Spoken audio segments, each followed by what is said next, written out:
Please don't forget to subscribe Mufti Muhammad Online for more Islamic بسم اللہ الرحمن الرحیم 10 ایسے گناہ ہیں اگر ہم ان گناہوں کو کریں گے تو ذلیل ہو جائیں گے، برباد ہو جائیں گے۔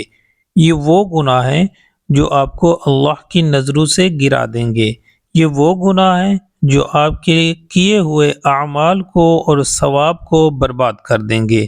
یہ 10 وہ گناہ ہیں، ان گناہوں کی وجہ سے اللہ رب العزت بعض دفعہ بندے کی عبادت قبول نہیں فرماتا۔ اب وہ 10 گناہ کون کون سے ہیں، ایک ایک کو تفصیل کے ساتھ سمجھنا ہے اور ہمیں ان گناہوں سے بچنے کی کوشش کرنی ہے تاکہ ہم جو نیک اعمال کرتے ہیں، ہم جو نمازیں، تلاوت اور ذکر و اذکار کرتے ہیں، ان کا ہمیں فائدہ حاصل ہو۔ دیکھیں، سب سے پہلا گناہ کہ قرض ادا نہ کرنا، یعنی کہ ہم نے کسی سے قرض لیا اور قرض لینے کے بعد اس کو واپس دینے اور ادا کرنے کی نیت ہی دل میں نہ رکھنا۔ ایک تو یہ ہے کہ ہم نے قرض لیا ہے اور ہمارے دل میں اس قرض کو ادا کرنے کی نیت بھی ہے، ہم اللہ سے دعائیں بھی کر رہے ہیں اور محنت بھی کر رہے ہیں کسی نہ کسی طریقے سے ہمارا قرض ادا ہو جائے، تو گناہ اس وقت ہوگا جب آپ کے دل میں نیت ہی نہیں ہے قرض ادا کرنے کی، بس لے لیا اور لے کر رکھ لیا۔ یہ بہت بڑا گناہ ہے۔ اللہ کے رسول کریم صلی اللہ علیہ وآلہ وسلم اس شخص کا نماز جنازہ بھی نہیں پڑھاتے تھے جس کے ذمہ قرض ہوتا تھا، تو یہ پہلا گناہ ہے۔ دوسرا گناہ کیا ہے کہ پیشاب کے چھینٹوں سے اور پیشاب کے قطروں سے نہ بچنا۔ ایک مشہور حدیث پاک ہے، آپ نے سنی ہوگی کہ اللہ کے رسول کریم صلی اللہ علیہ وآلہ وسلم کا ایک قبرستان سے گزر ہوا تو 2 لوگوں کو عذاب قبر ہو رہا تھا۔ ایک کو پیشاب کے قطروں سے نہ بچنے کی وجہ سے کہ وہ پیشاب کے قطروں سے احتیاط نہیں کرتا تھا، اور دوسرے کو جو عذاب قبر ہو رہا تھا وہ چغل خور تھا۔ ایک تو چغل خوری کرنے والا شخص اور دوسرا وہ جو پیشاب کے قطروں میں احتیاط نہیں کرتا، تو ان کو عذاب قبر ہو رہا تھا۔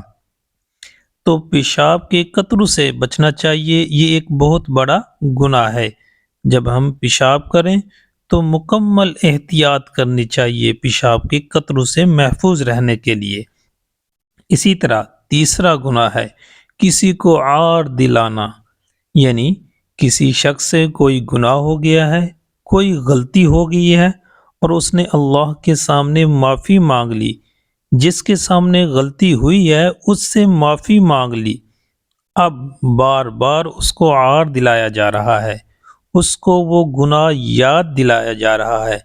اچھا، تو وہی ہے نا کہ جس نے یہ گناہ کیا تھا یا یہ چوری کی تھی، یعنی کہ اس کو بار بار عار دلانا اس گناہ پر، حالانکہ اس نے توبہ بھی کر لی ہوگی، اللہ سے معافی بھی مانگ لی ہوگی، تو کسی شخص کو کسی کے جرم پر یا گناہ پر بار بار عار دلانا یہ بہت بڑا گناہ ہے۔ اسی طرح چوتھا گناہ کیا ہے، وہ ہے بیوی پر ظلم کرنا۔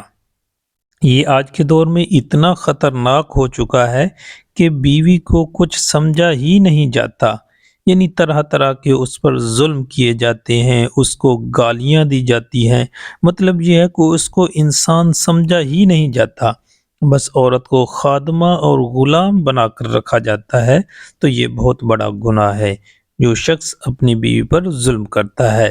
اسی طرح پانچواں گناہ تکبر کرنا، اگر کسی انسان کے اندر پایا جاتا ہے تو یہ ایک ایسی چیز ہے جو انسان کو زندگی میں ذلیل و خوار کر دیتی ہے، انسان کے اعمال اور اس کی زندگی کو برباد کر دیتی ہے۔ تکبر کرنا، آدمی کے دل میں کسی چیز کا تکبر آ سکتا ہے، مال کا ہو، حسن کا ہو، علم کا ہو، کسی بھی چیز کا ہو، اگر دل میں تکبر ہے، دل میں یہ سوچتا ہے کہ بس میں ہی ہوں سب کچھ، تو وہ حقیقت میں دنیا کا سب سے بدترین انسان ہے۔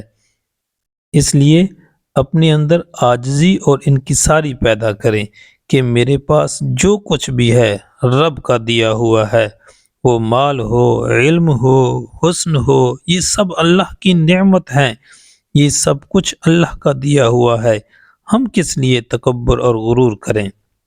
اسی طرح چھٹے نمبر پر کسی کا عیب تلاش کرنا، یہ آج کے دور میں ایک عام بات ہو چکی ہے۔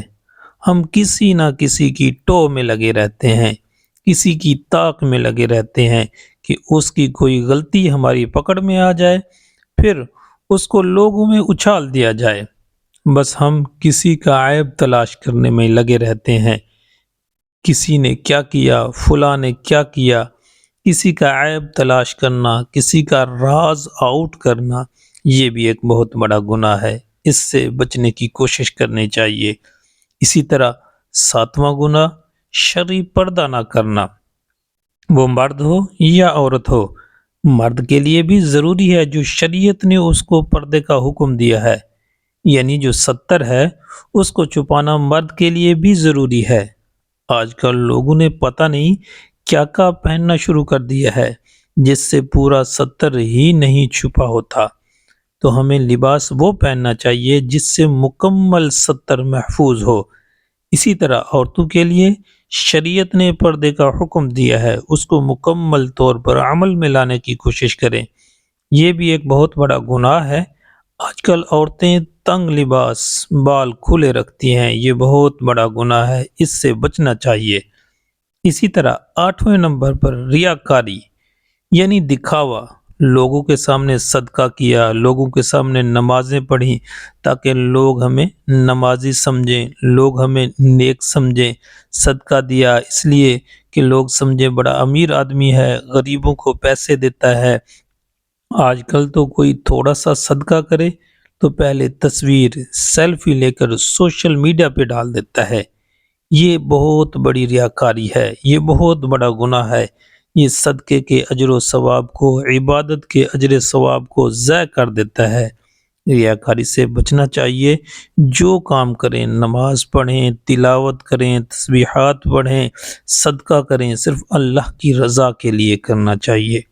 اسی طرح 9ویں نمبر پر جو گناہ ہے کہ اللہ کی رحمت سے مایوس ہونا، یعنی ہمیں کوئی مشکل آ جائے رزق کے حوالے سے، یا گھر میں کوئی پریشانی آ جائے، کسی بھی حوالے سے مشکل آ جائے تو ہم دعائیں مانگ مانگ کر تھک جاتے ہیں، صدقات بھی کیے ہوتے ہیں، لیکن پھر بھی مشکل دور نہیں ہوتی، پریشانی آ جاتی ہے، تو ایسی صورت میں انسان اللہ کی رحمت سے نا امید ہو جاتا ہے، اللہ کی رحمت سے مایوس ہو جاتا ہے۔ تو اللہ کی رحمت سے کبھی مایوس نہیں ہونا چاہیے، اللہ کی رحمت کے دروازے کھلے ہوئے ہیں، ہر وقت رحمت برستی ہے انسان کے لیے، تو جو انسان کے لیے بہتر ہوتا ہے اللہ وہی اس کو عطا فرماتا ہے۔ اسی طرح 10واں گناہ ہے کہ کسی کو طعنہ دینا، یہ بھی آج کل عام ہو گیا ہے، کوئی نوکری نہیں کر رہا تو لوگ طعنے دے رہے ہیں، اگر کسی بچی کی نوکری نہیں لگی تو لوگ طعنہ دیتے ہیں، کتنے سال ہو گئے پڑھائی کر رہے ہو ابھی تک نوکری نہیں ملی۔ تو اسی طرح ہر چیز، ہر معاملے پر طعنہ دینا یہ بہت بڑا گناہ ہے۔ تو اسی طرح ہمیں ان 10 گناہوں، بڑے گناہوں سے بچنا چاہیے۔ اللہ تعالی ہم سب کو عمل کرنے کی توفیق بخشے، آمین۔